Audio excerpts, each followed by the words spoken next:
I'm Foxy Moxie and welcome back to Valorant Breakdown, a series where we'll be analyzing noteworthy rounds from different 2022 Champions Tour matches in order to showcase team coordination at the highest level of play. In this episode, we're breaking down a few rounds from the Masters Reykjavik upper quarterfinals match between Optic Gaming and the Guard. These teams are well acquainted, the Guard winning a tight 5-game set in the grand finals of NA Challengers just 3 weeks prior.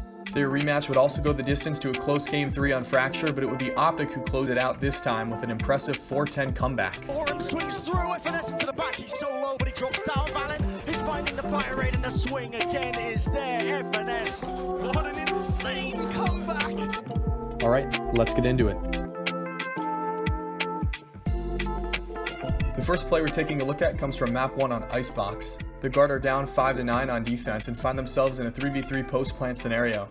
They've determined all 3 players must be somewhere B long or behind B yellow, and as the clock ticks down, they take a moment to plan their response.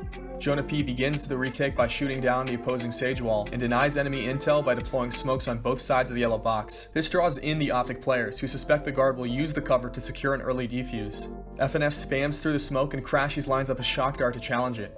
However, the Guard do the exact opposite and go on the offensive. First, Trent shoots a recon dart to expose Crashies behind the yellow box and bait Ye into one of the smokes.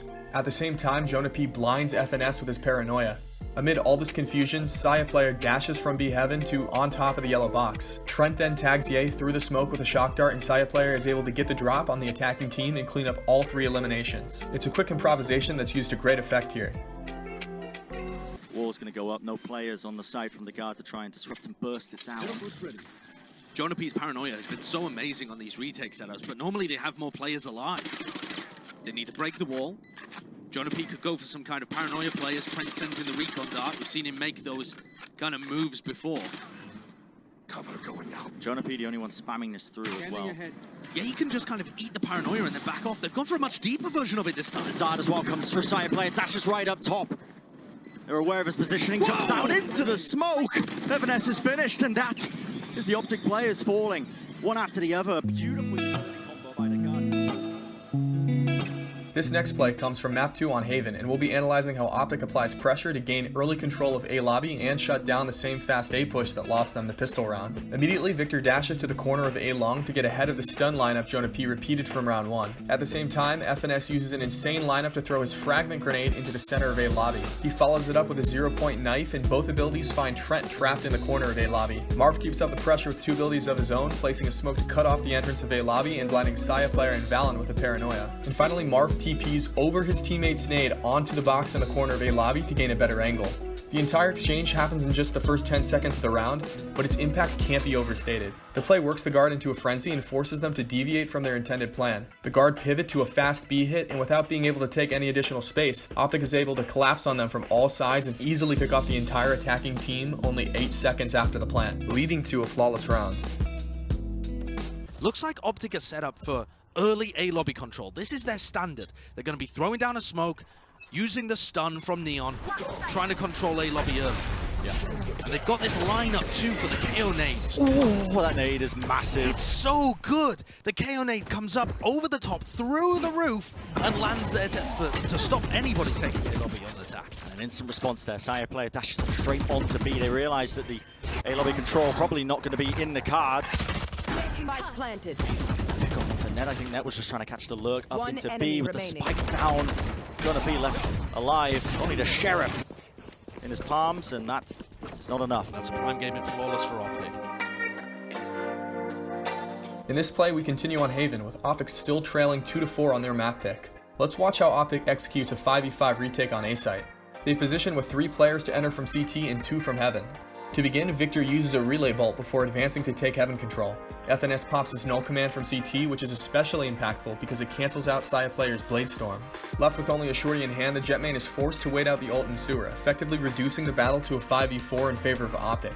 Marv smokes Net off A short, and without any help to shoot the dog, Trent catches Crashies Trailblazer behind the center box. Next, Optic simultaneously use all 3 of their blind abilities, with Marv blinding a still very much stunned Trent, FNS clearing the close CT angles, and Crashies blinding both Guard members sitting Hell. Finally, with all locations blinded, Victor can safely lead the charge on a site, picking off a blind Trent and a surprise Net. The remaining defenders overwhelm the corner players in Hell, and Saya player, even with his Blade Storm regained, can't overcome the 1v3.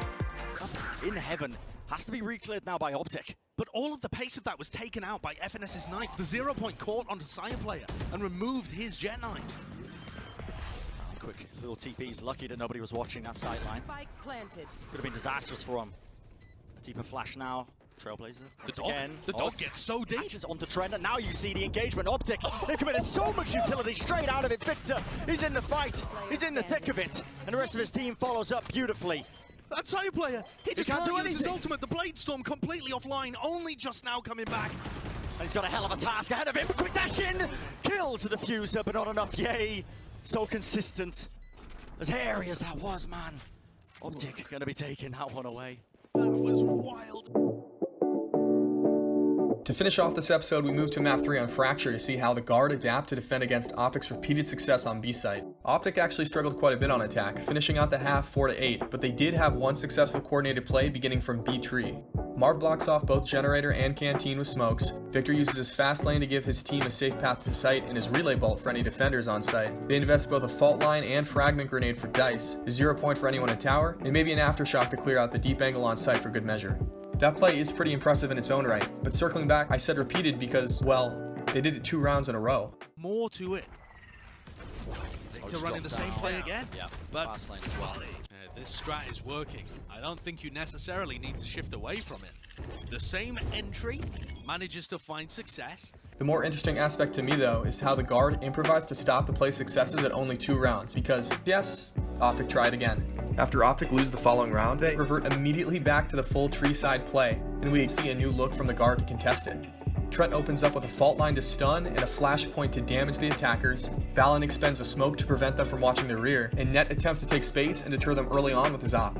Even still, Optic continues with the tree play. However, Valen is ready with some noticeable adjustments. This time after Victor's fast lane, Valen separates him from the rest of Optic with a molly at the entrance to site. He also repositions to an unexpected angle against Dice, just outside of Crashy's grenade. And lastly, he invests a smoke for Canteen himself, positioned further up for Trent and Jonah P to peek out of and catch Optic off guard. And that would be the last time Optic attempted their tree play that half.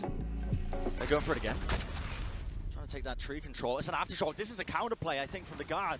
They realize that it's pretty critical. This is their attempt of it, at least, to try and disrupt the hold that they might have on it. But there's the fast lane pushing forwards. But that molly is way too slow to stop Victor. Yeah, he's already in, but is that really the goal for them? They just want to try and disrupt them at the choke point. FNS left alive, a quick swing, and he crouches. It's perfect still. Yay falls. And now FNS 1v2. Doesn't have the spike. He's just legging it, man.